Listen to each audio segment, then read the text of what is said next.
Oi, aqui é a Tânia Mujica e esta é uma pausa para sair do piloto automático e aprendermos a viver o hoje. E o tema é como ser uma pessoa mais interessante. Um dos maiores medos que nós temos para nos expor ao mundo, para sair a um lugar, um evento, é de que a gente possa parecer desinteressante ou chato. Mas a verdade é que ninguém em essência é assim. Apenas passamos essa impressão para os outros ou até para nós mesmos de que somos assim. Aliás, nada no mundo é assim. Até mesmo se pensarmos nas obras de artes, quantas obras de artes foram inspiradas em coisas super simples e comuns do cotidiano?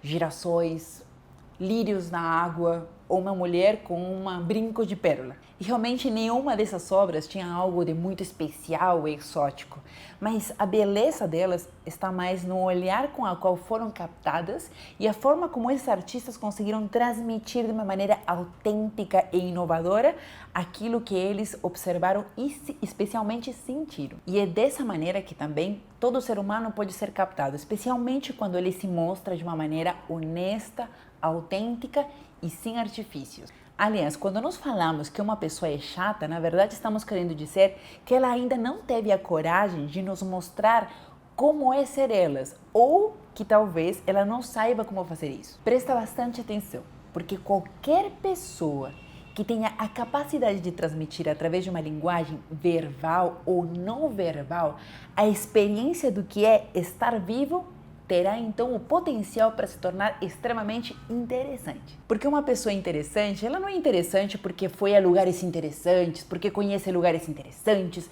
porque tem um vasto e profundo, robusto conhecimento sobre algo. Na verdade, uma pessoa interessante é aquela que é uma observadora atenta de si mesmo, que capta as estranhezas, as angústias da sua mente e do seu coração, que capta a experiência que é estar vivo. Mas o que nos impede de fazer isso?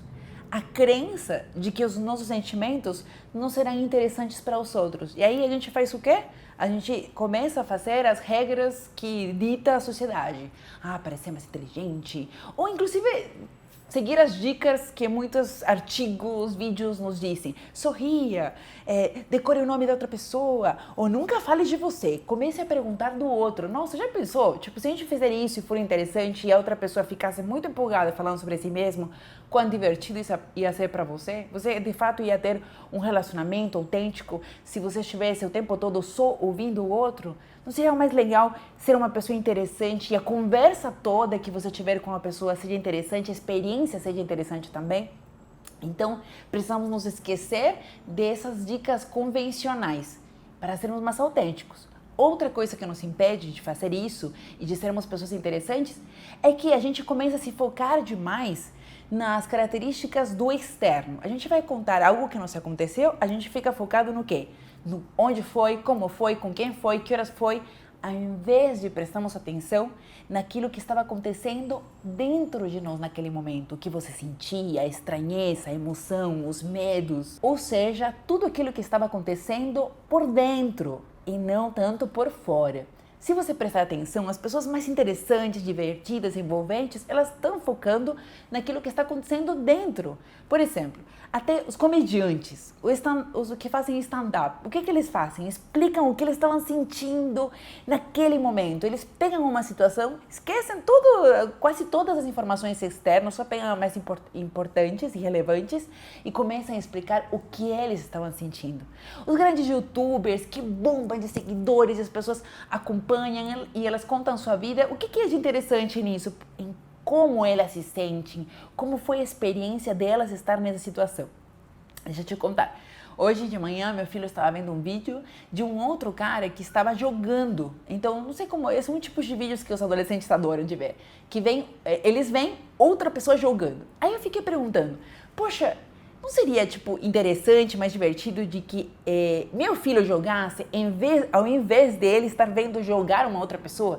E eu comecei a observar isso e analisá-lo e pude perceber o quão divertido era para meu filho estar assistindo o outro. Por quê? Porque o outro não somente estava jogando. Ele estava descrevendo tudo aquilo que estava sentindo. Ele estava descrevendo sua raiva, sua emoção, seu medo de perder, sua vontade, sua alegria ao ganhar. E meu filho sentia todas as emoções junto com esse cara. Então, realmente, expressar os nossos sentimentos de uma maneira verbal ou não verbal, com todos os nossos gestos, com nossos olhares, com o tom de voz, de fato é interessante para as outras pessoas. Mas a verdade é que nós não compartilhamos o que nós sentimos apenas porque, me esqueci de falar isso. Na verdade é porque nós temos, muitas vezes, é porque nós temos medo de olhar para essas questões. A gente não observa nossas emoções, porque quando a gente passa a observar, a gente percebe o quão normal não é. E todas essas estranhezas, esses medos e essas inseguranças que a gente tem que a gente observa que tem, nos faz parecer anormais. Veja só, se a gente pensar em termos gerais, uma criança pequena de poucos anos de idade e uma pessoa muito mais velha, qual das duas é mais interessante? Pois é, as crianças são muito mais honestas, espontâneas, elas dizem exatamente o que pensam e expressam os seus sentimentos. À medida que a gente vai crescendo, a gente vai querendo ter, sei lá por quê, a necessidade de parecer normais. Mas ser normal é não ser normal, porque ninguém é aqui. E quando algumas pessoas têm a coragem de expressar o que sentem, a gente se identifica e diz, nossa, que legal. Isso é o mais legal de podermos expressar o que nós sentimos e quem nós somos, a identificação. Muitas vezes nós temos até a coragem, a percepção para poder transmitir ao outro nossos sentimentos, mas as outras pessoas muitas vezes não conseguem se interessar ou nos compreender porque não estamos dando os detalhes suficientes, os exemplos para que nos possam compreender. Ficamos apenas estagnados na emoção. Aquilo foi interessante. Eu senti medo nesse momento. Aquilo foi muito legal, né? E não estamos nem expressando de uma maneira não verbal e verbal como era sentir essa emoção, sentir esse sentimento. Ser uma pessoa interessante não é só um dom ou é algo exclusivo de alguns poucos seres humanos. É algo que no fundo todos nós somos. Uma pessoa interessante, uma pessoa consciente naquilo que de fato nós estamos procurando em todas as relações interpessoais, que é um olhar sem censura da verdadeira experiência que é estarmos vivos, porém através do olhar de outra pessoa, pois assim nós percebemos que nós não somos os únicos e assim percebemos de que não estamos sozinhos. Mas todas essas dicas para você poder transmitir ou expressar quão interessante você é, sim, vai fazer com que você tenha melhores conversas, mais longas, mais bonitas e tudo mais, mas sem dúvida também é um primeiro passo para uma trilha maravilhosa que vem para frente e que tem a ver a respeito. Que diz respeito. Nossa, nunca usei essa palavra. Que diz respeito. Nossa. Que diz respeito a você. Que respeito diz? Não, acho melhor você começar a frase, né? Não, vou continuar aqui mesmo. Obrigada, Marcela. Que diz respeito a você, que é o autoconhecimento. Porque no momento que você passa a ser um observador de si mesmo, a partir dali você tem uma trilha lindíssima para transformar e poder construir, remodelar, enriquecer tudo aquilo que há dentro de você, aquilo que trará também muita paz na sua mente e no seu coração.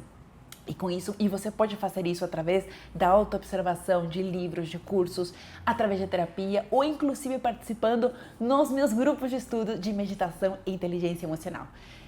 Grupos pequenos nos quais durante alguns meses passamos por grandes transformações. Se você ficou interessado, então pode acessar para este site para mais informações. Um beijo e muita paz.